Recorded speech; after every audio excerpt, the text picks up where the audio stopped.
Yeah, here's the definition. What kind of person is samasisi? If for this person, simultaneously there occurs the elimination of the end of the asavas and the end of the lifespan. Okay, I think Sokol had to.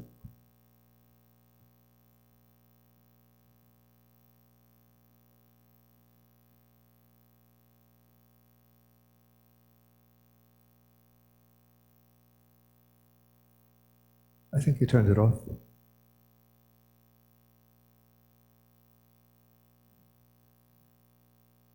Okay, now I think, yeah.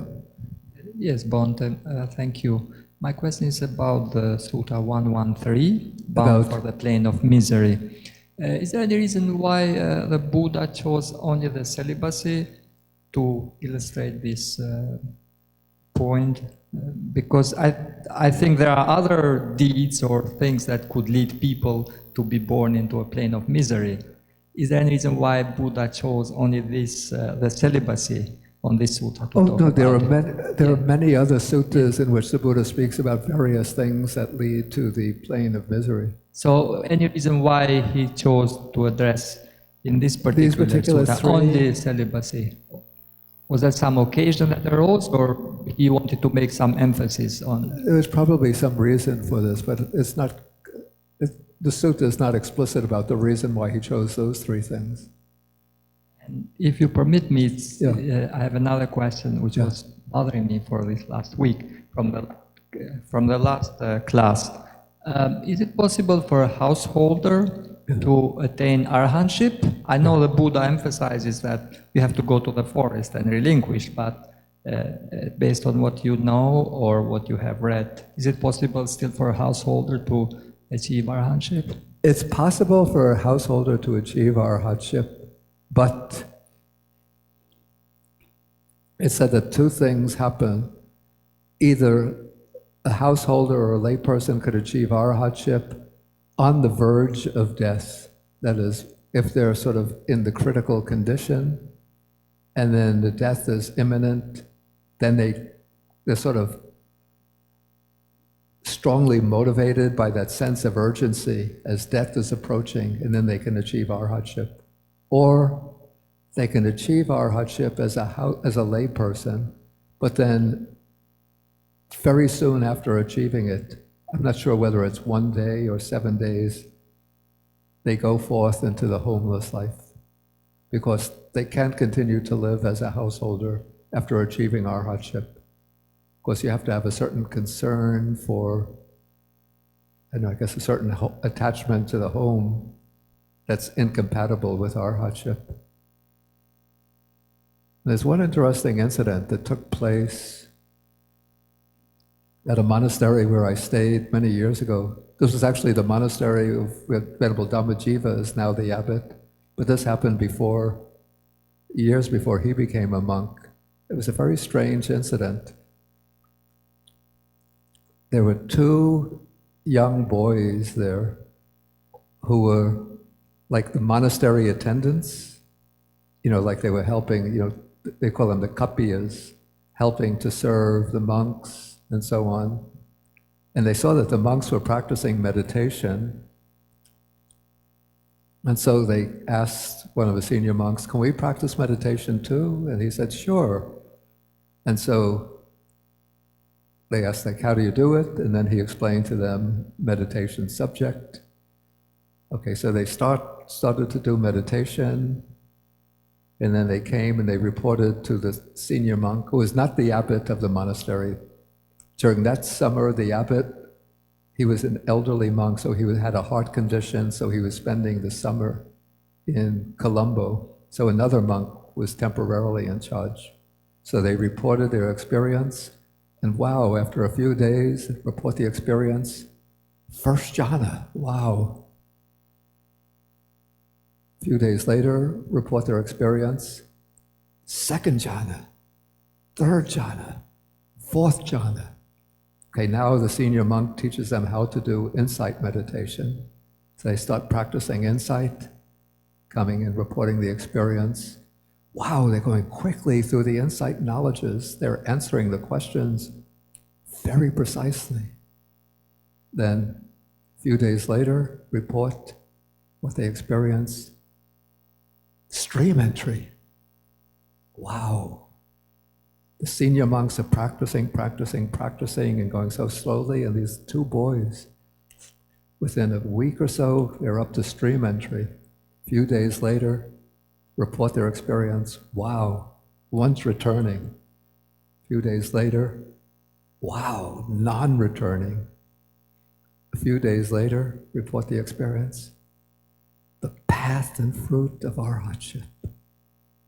Wow, but they're lay boys, so have to get them ordained, otherwise they'll die. So they get ordained as novice monks. Then one of them started to get some stomach trouble. So they bring the boy to the hospital, or the young monk to the hospital, and doctor examines and says, seems we're going to have to do some surgery. And then the boy hears, I have to get surgery done. And he gets frightened and starts crying. Then they realize, not to Arhat. There's something that's very, very strange, that they were answering all of it, giving exactly the reports according to the attainment of the jhanas, the insight knowledges, even up to the stage of arhatship. And yet it became clear that they hadn't attained anything. We never figured out how that was possible. Yeah. I don't think so. I mean, it would have been pretty... I don't know how old the boys were, of course. Yeah. But if they were teenagers with, even two brain cells to rub together, they could have done... I'm just playing devil's advocate, but they could have done that. Yeah, But, I don't think that they would have done reading and then just report, sort of consciously fabricated their reports. oh, you never know what lies in the human heart. But you brought up something interesting, in the whole, I don't know how familiar people are in this room with it, but you must, about the whole secular Buddhist movement, I'm sure, Bhante, yes? Yeah, of course, yeah. And you've got people like Daniel Ingram claiming to be an arhat. Yeah. I don't know if you know who he is. I just heard his name and heard... He's all over YouTube. I saw, or somebody told me about a book that he has called The Core Teachings of the Buddha. Yes. And then the title is given, just like a professor might publish a book, say Professor John Benton, PhD, something like that. So Higgs publishes Daniel Ingram. He's actually a medical doctor. He's actually an emergency room doctor. Yeah. And So I anyway, think- he gives the title Daniel Ingram, Arhat. Arhat, yes. Yeah, he does. And he also has a website, Dharma Overground or something like that. He's not the only one. And then he gets in, he's had internet spats with other biggies in the secular, Buddhist world. Is he a secular Buddhist or? I would describe him as such. I don't know his. Yes. Well, if you're ever bored, go on YouTube. There's a million interviews if you wanted to. And it's just, but it also just, not just him, he's the one who claims to be an arhat. There are plenty of other teachers who don't claim to be, arhats. But it just, I don't know, it just seems to be that there's, in the secular Buddhist movement, no matter what one claims, there does seem to be a different goal. Not necessarily, final attainment or final release. There's definitely not an emphasis on things like rebirth or, and there is an emphasis on morality. That's good. Which is good. Although Ingram actually thinks that, arhats don't necessarily have to be nice people. That's interesting. I'm kind of rambling here. Yeah, well, I just wondered if you had any thoughts on the secular Buddhist movement. I mean, there, people like Gilles Fronzal. like who? I'm not sure how to pronounce his name. Gilles Fronzal. Gil Franco. I mean, some of his talks are really, really illuminating. Joseph Goldstein. Joseph Goldstein is not a secular Buddhist. Yeah, yeah. I understand, but his talks are very illuminating. Yeah. I would say that Joseph Goldstein, though, he will say things sometimes like, if you don't want to believe in it, don't believe it's true, but you can still practice. Like his sort of thing is, he would just say, don't worry about it. I say that too. Yeah. Yeah, and John Sometto also says that. Yeah. Don't worry about it. You don't have to. Yeah. Just put it aside for now. I guess I'm just sort of rambling. I don't really have a question, so sorry. I just wondered if you had any thoughts just on that sort of whole movement.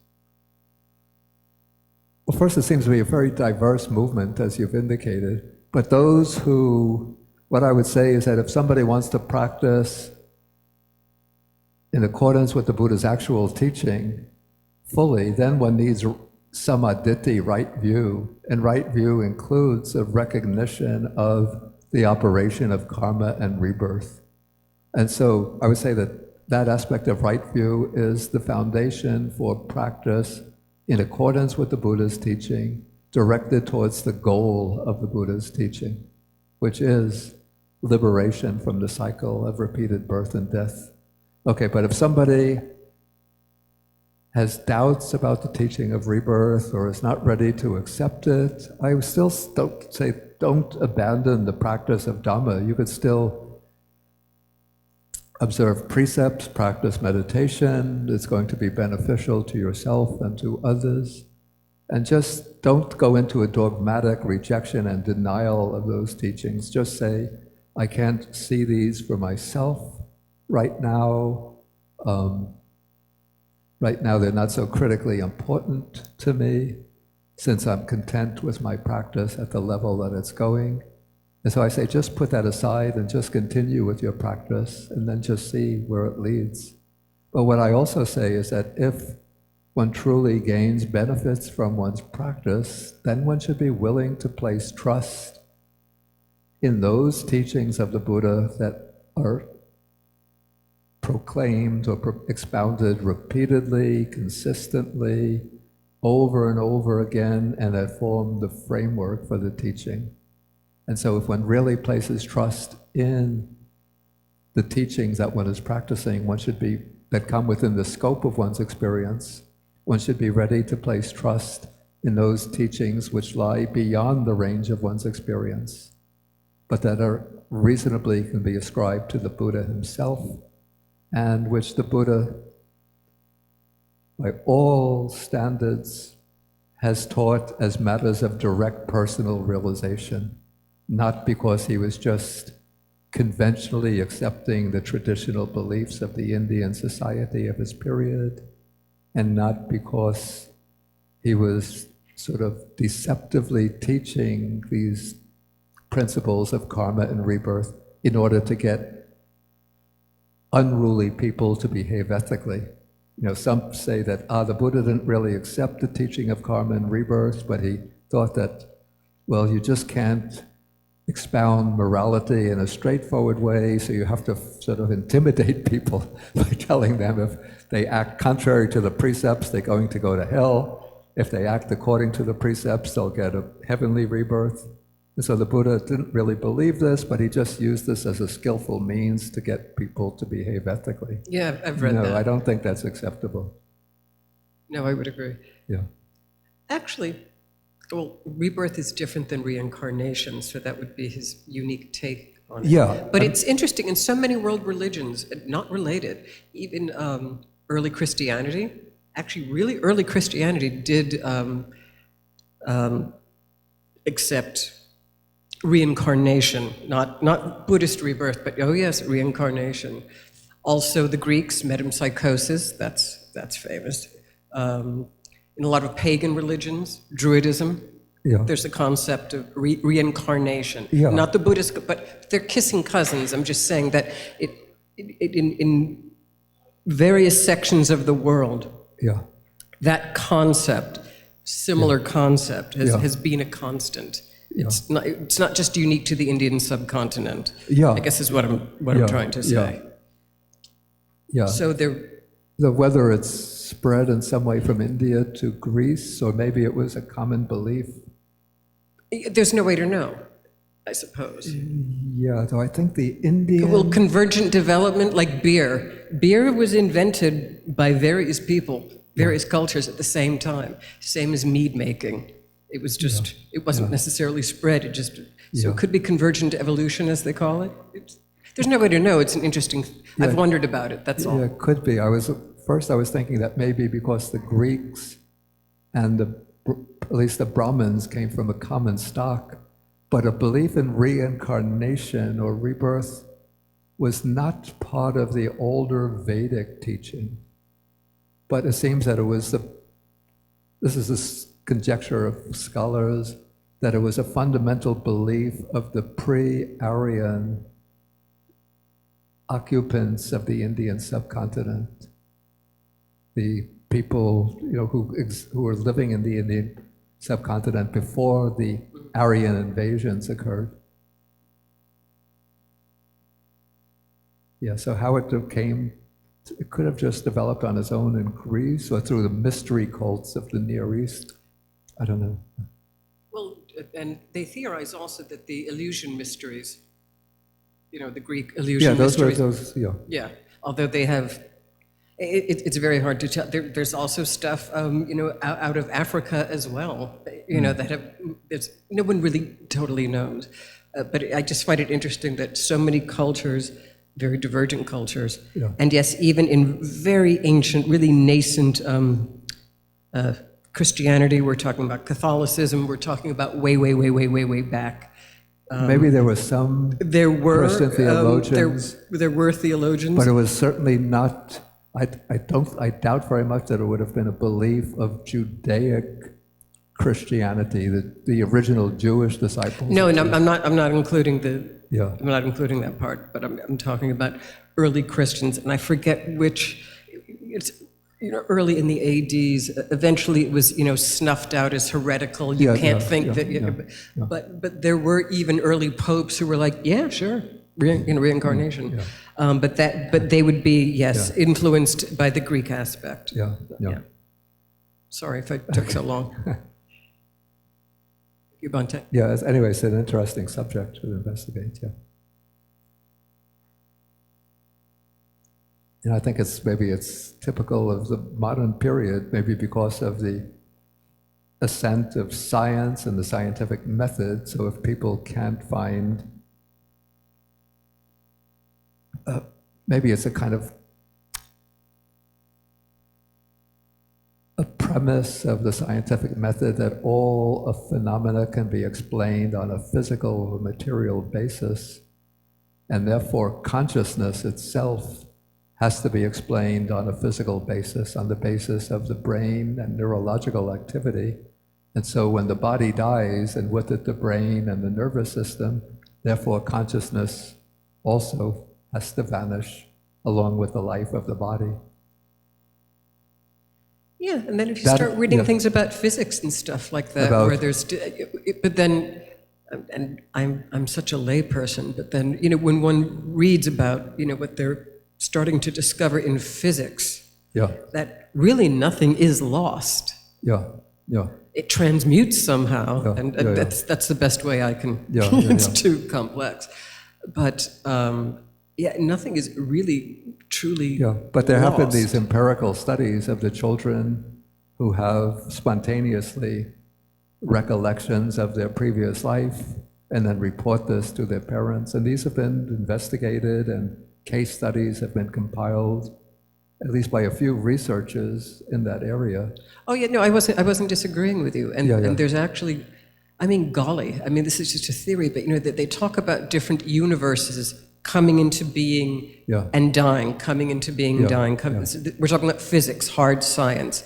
And I recall reading years ago, I forget which Nikaya, but there was the Buddha basically saying the same thing. Universes come into being, they exist for many kalpas, and then finally, and then it all happens all over and over again. And I was like, oh wow, that's like modern physics theory. It's really uncanny. Yeah. And so, I mean, he didn't have the language of physics, obviously, back then to describe it, but he seemed to have great perception. Great perception into which only now, humans are starting to be able to explain in an empiric way. Well, yes, if you accept that. But it's just interesting that now even, modern science is, without even realizing it, do you know what I mean? Coming to find out some of these things in even a somewhat quantifiable way. I just find it interesting, that's all. Okay, anybody else have any? Okay, then maybe we should end for the afternoon. Okay, so we'll do 3 half hours of Buddha.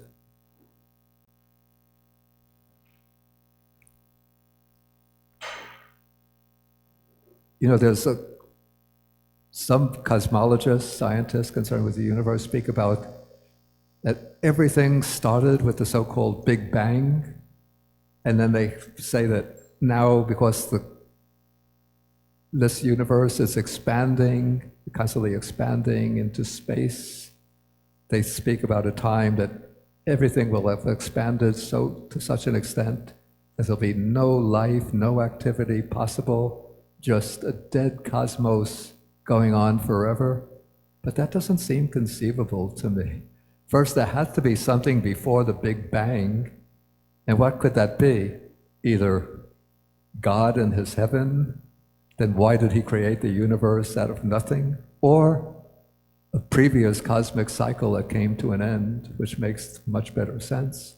And then the idea that the universe will expand forever as the force of attraction, and that there'll just be a completely dead universe forever and ever and ever, doesn't seem conceivable to me. There's some little fly in the soup that's going to bring everything coming together again to a big crunch and contraction and crunch, and then start over with a new cosmic cycle.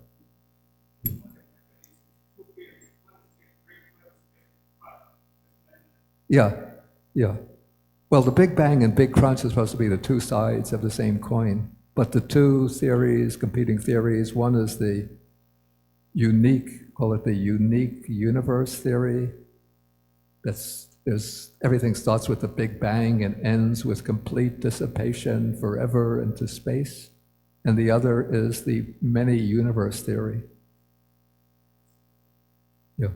which has been developed. I have the book, but I haven't found the time to read it. It's by 2 astrophysicists. One, I think, was at Stanford. One is in Cambridge. I think it's called simply Many Universes. Or Worlds Without End, I think it's called. Worlds Without End. Okay, we'll do 3 half hours.